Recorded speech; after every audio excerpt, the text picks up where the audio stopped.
Hi, good afternoon. Thank you for joining us today for wonderful FAFSA information, Facebook Live here. My name is Molly Gazenhouse. I am the lead Educational Opportunity Center counselor at KCAC, or Kentuckiana Works College Access Center for short.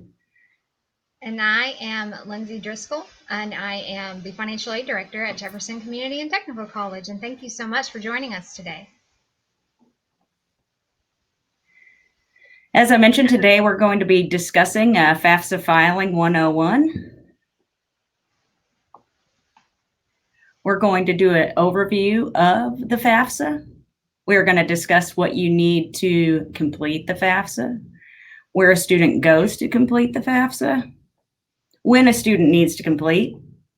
We're going to discuss important tools like the IRS data retrieval tool, parent info that is needed. We're also going to discuss the difference between a dependent and independent student. We'll do an overview of what the FAFSA does, some next steps after filing FAFSA, and common mistakes. So before you get started on the FAFSA, it's important to gather all documentation that is needed.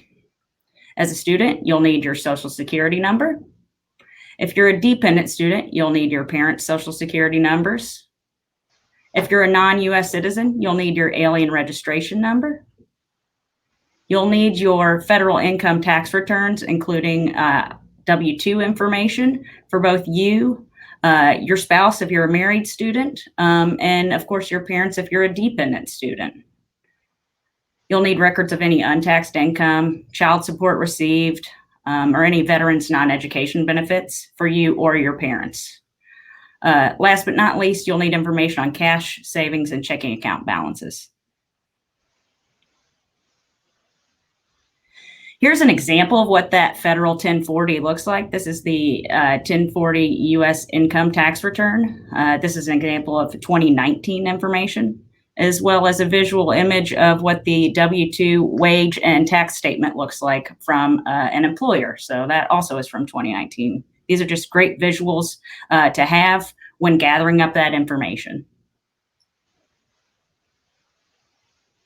Also, another great visual is having that permanent resident card if you're a non-US citizen, or having your Social Security number available and seeing your name as it appears on your Social Security card.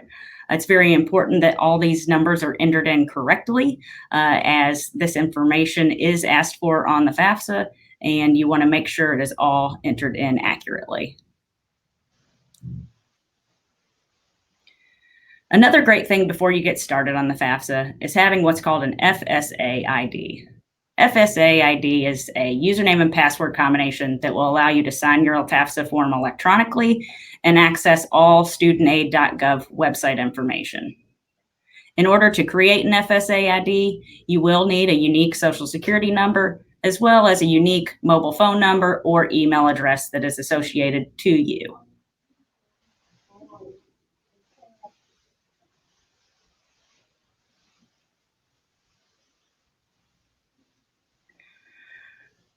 Looks like we have a question here. Will I use the 2020 tax return? So actually for this year, you will not use the 2020 tax return. You will not need that tax return until October of this year for the 2022-2023 school year, actually.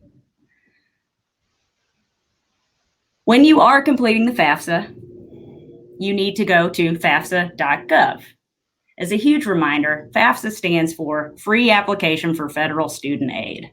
It is a free application, so please do not pay to complete this application. The application is available in both English and Spanish, and you can use a mobile application to complete the FAFSA. Again, we just had a great question come up about what tax information is needed. So the tax information that is needed depends on what time you will be attending school. So if a student is attending school right now, anytime between July 2020 and June 30, 2021 of this year, they completed a 2021 FAFSA application, and the taxes considered for that school year were 2018. For the upcoming school year, or anytime a student might attend between July 1st of 2021 to June 30th of 2022, they have completed a 2021-2022 FAFSA, and the taxes considered were 2019. For the upcoming school year, or not, apologize, not the upcoming school year, for the 22-2023 school year, that will be this October it opens, and that will look at 2020 taxes. As a reminder, it is an application you have to renew for each year that you want to attend school, and the new application opens every October 1st.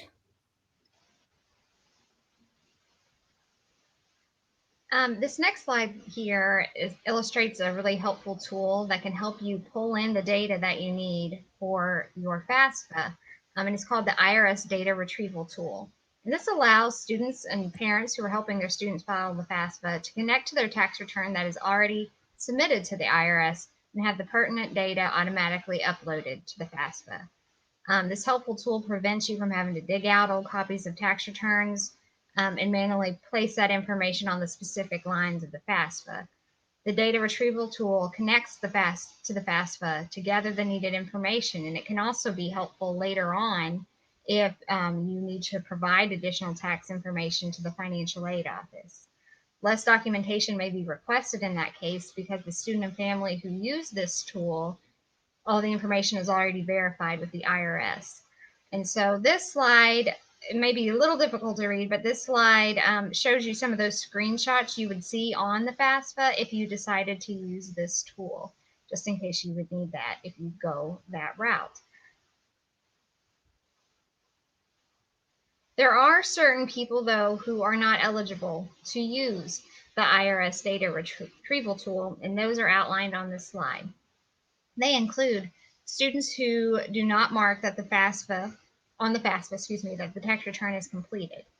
This also includes marriage of students or parents of dependent students who have a marriage date of January 2019 or later. If any of the social security numbers on the FAFSA are reported with the first 3 digits as 666, they are not eligible to use the data retrieval tool. This typically includes taxpayers from the freely associated states, which include the Republic of Palau, the Republic of the Marshall Islands, or the Federated States of Micronesia, or taxpayers who filed a Puerto Rican tax return. If the tax return is a non-U.S. tax return filed, then the data retrieval tool is not an option either. If the student who is married or parents of a dependent student who is married filed taxes as head of household or filed separate returns, you will not be able to use this tool. And a couple others, if in the case of a dependent student, neither married parent entered a valid social security number, you could not use the data retrieval tool, or if non-married parents or both married parents entered zeros for social security numbers, this tool is not available. The FAFSA requires that students must include parental information if considered dependent. And this slide illustrates the questions the FAFSA will ask to determine if a student is considered independent or dependent. On the 2021-2022 FAFSA, these questions include: were you born before January 1st, 1998? As of today, are you married? As of the beginning of the 21-2022 school year, will you be working on a master's or doctorate program? Are you currently serving on active duty in the U.S. Armed Forces for purposes other than training? Are you a veteran of the U.S. Armed Forces? Do you now or will you have children who will receive more than half of their support from you between July 1, 2021 and June 30th, 2022, basically the award year that Molly referenced? Do you have dependents other than your children or spouse who will live with you and who will receive more than half of their support from you during that award year? At any time since you turned age 13, were both your parents deceased? Were you in foster care, or were you a dependent or ward of the court? Has it been determined by a court in your state of legal residence that you are an emancipated minor, or that someone other than your parent or step-parent has legal guardianship of you? And finally, at any time on or after July 1, 2021, were you determined to be an unaccompanied youth who is homeless or were self-supporting and at risk of being homeless. And there's some additional details on that definition that you would see on the FAFSA. If a student can answer yes to any of these questions, the FAFSA will consider them independent and parental information will not be needed. But if all the answers to these questions are no, go ahead and grab your parent and get their information because you will have to include it. Just also, it's important to keep in mind that if you do answer yes to any of these questions, there may be additional documentation that the financial aid office will need to collect to ensure that it is correct. So please think through carefully when you're making your selections. If you are determined to be a dependent student and need to report parental information, the information on this slide can be helpful in telling you kind of who is a parent. You should be reporting your legal parent, which are biological or adoptive parents, or parents awarded by the state. These type of parents would be the ones listed on your birth certificate or legal adoption paperwork. If parents are married or not married but living together, you would enter both parents' information. If your legal parent is widowed or never married, you would just enter that single parent's information. If your parents are divorced or separated, you would want to put the information of the parent you live with most during the year. And if that parent is remarried, you would also put the information related to your step-parent who lives in that household. You will also need to know the dates of those marriages and divorces or separations, if applicable, and birth dates, as seen on this slide.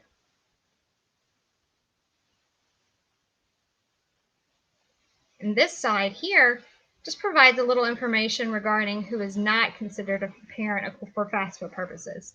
And we know all families are different, but for the purpose of the FAFSA, these individuals, even if you live with them and they take care of you, cannot be added to the FAFSA in the parent section. They are a widowed step-parent, grandparents, foster parents, legal guardians, older siblings, aunts and uncles. The only way these individuals are considered to be a parent for FAFSA purposes is if you have been legally adopted by that individual.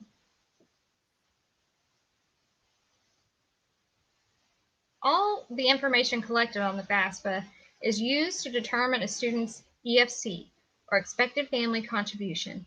This number is used by the financial aid office to determine each student's eligibility for federal grants and loans.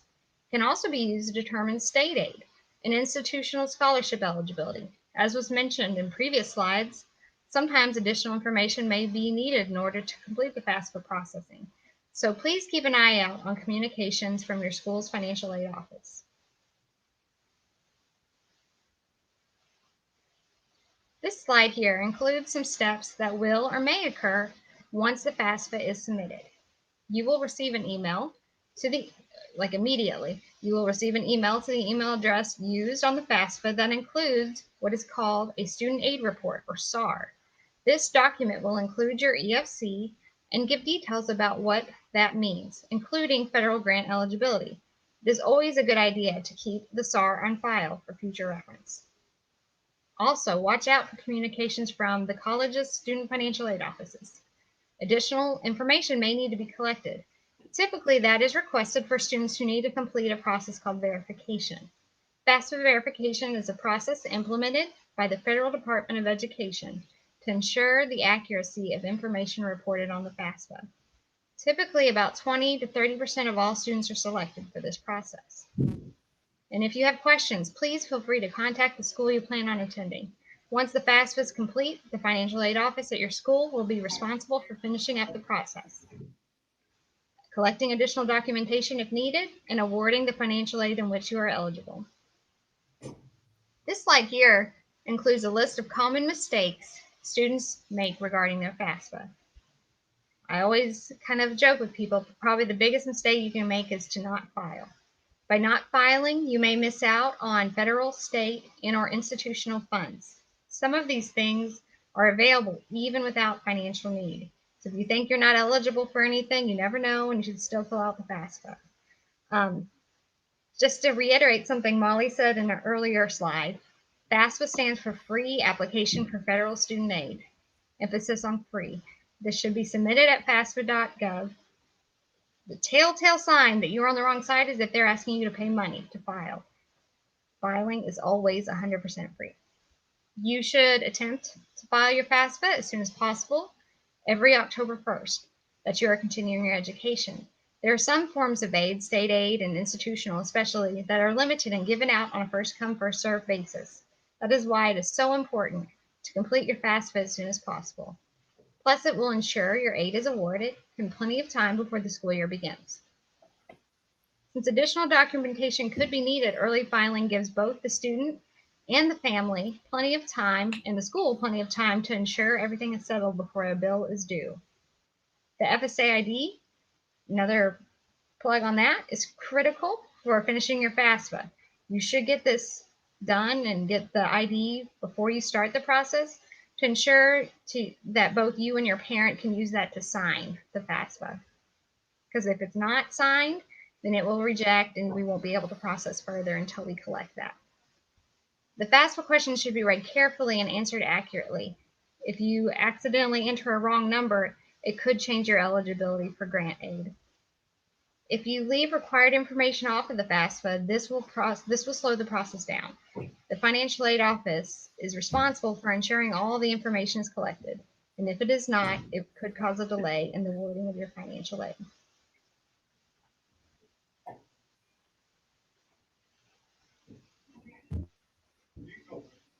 And we know, Molly and I know, we talked to many students, that the FAFSA can seem like a very daunting task, but it is a very important step in preparing for college.